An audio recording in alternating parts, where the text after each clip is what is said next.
Terima kasih karena memilih channel ini.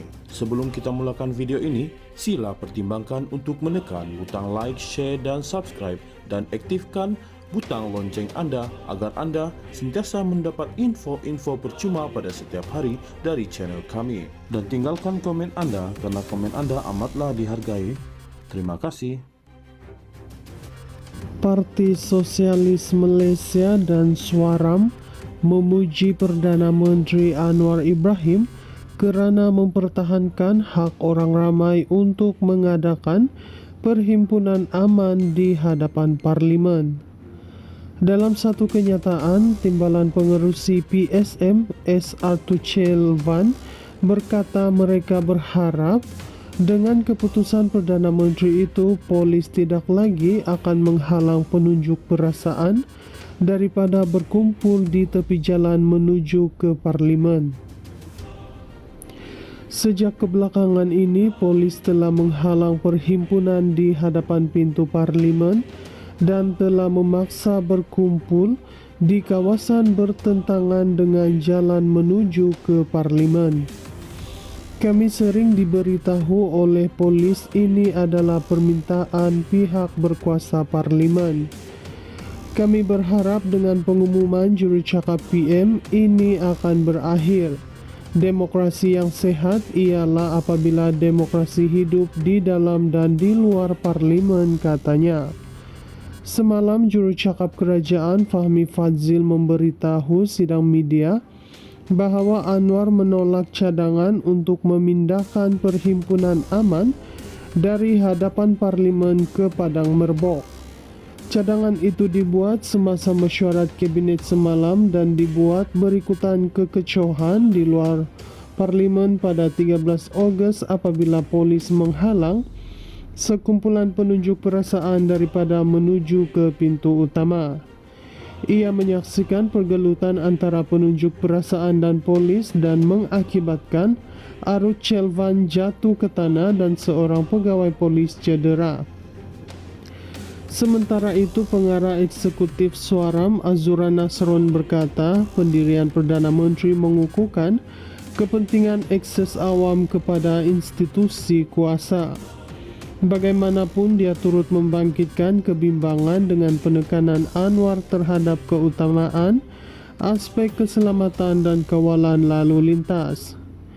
Dia berkata perhimpunan sebelum ini berhampiran Parlimen termasuk pada 13 Ogos menyaksikan polis menggunakan langkah-langkah sekatan dan hanya membenarkan penunjuk perasaan berkumpul di kaki bukit yang secara berkesan menafikan keterlihatan mereka untuk membuat suara mereka didengari.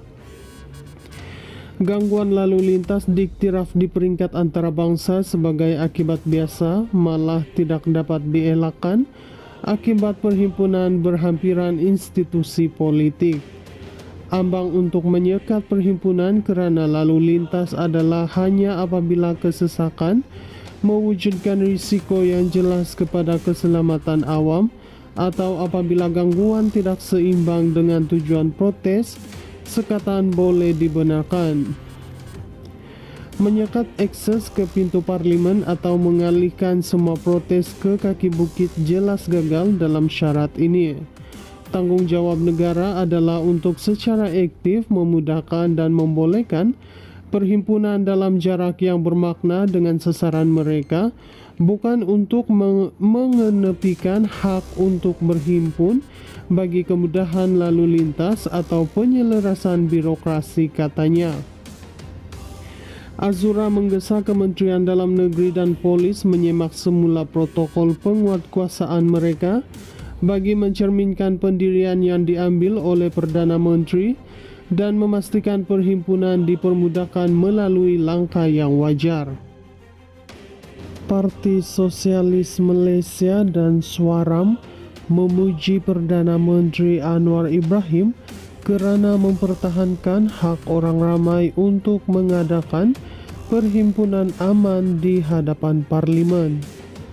Dalam satu kenyataan, Timbalan Pengerusi PSM SR Tuchel Van berkata mereka berharap Dengan keputusan Perdana Menteri itu, polis tidak lagi akan menghalang penunjuk perasaan daripada berkumpul di tepi jalan menuju ke Parlimen. Sejak kebelakangan ini, polis telah menghalang perhimpunan di hadapan pintu Parlimen dan telah memaksa berkumpul di kawasan bertentangan dengan jalan menuju ke Parlimen. Kami sering diberitahu oleh polis ini adalah permintaan pihak berkuasa Parlimen. Kami berharap dengan pengumuman jurucakap PM ini akan berakhir. Demokrasi yang sehat ialah apabila demokrasi hidup di dalam dan di luar Parlimen, katanya. Semalam jurucakap kerajaan Fahmi Fadzil memberitahu sidang media bahawa Anwar menolak cadangan untuk memindahkan Perhimpunan Aman dari hadapan Parlimen ke Padang Merbok. Cadangan itu dibuat semasa mesyuarat kabinet semalam dan dibuat berikutan kekecohan di luar Parlimen pada 13 Ogos apabila polis menghalang sekumpulan penunjuk perasaan daripada menuju ke pintu utama. Ia menyaksikan pergelutan antara penunjuk perasaan dan polis dan mengakibatkan Arut Chelvan jatuh ke tanah dan seorang pegawai polis cedera. Sementara itu, pengarah eksekutif Swaram Azura Nasron berkata pendirian Perdana Menteri mengukuhkan kepentingan akses awam kepada institusi kuasa. Bagaimanapun, dia turut membangkitkan kebimbangan dengan penekanan Anwar terhadap keutamaan aspek keselamatan dan kawalan lalu lintas. Dia berkata perhimpunan sebelum ini berhampiran Parlimen termasuk pada 13 Ogos menyaksikan polis menggunakan langkah-langkah sekatan dan hanya membenarkan penunjuk perasaan berkumpul di kaki bukit yang secara berkesan menafikan keterlihatan mereka untuk membuat suara mereka didengari. Gangguan lalu lintas diiktiraf di peringkat antarabangsa sebagai akibat biasa malah tidak dapat dielakkan akibat perhimpunan berhampiran institusi politik. Ambang untuk menyekat perhimpunan kerana lalu lintas adalah hanya apabila kesesakan mewujudkan risiko yang jelas kepada keselamatan awam atau apabila gangguan tidak seimbang dengan tujuan protes, sekatan boleh dibenarkan. Menyekat akses ke pintu Parlimen atau mengalihkan semua protes ke kaki bukit jelas gagal dalam syarat ini.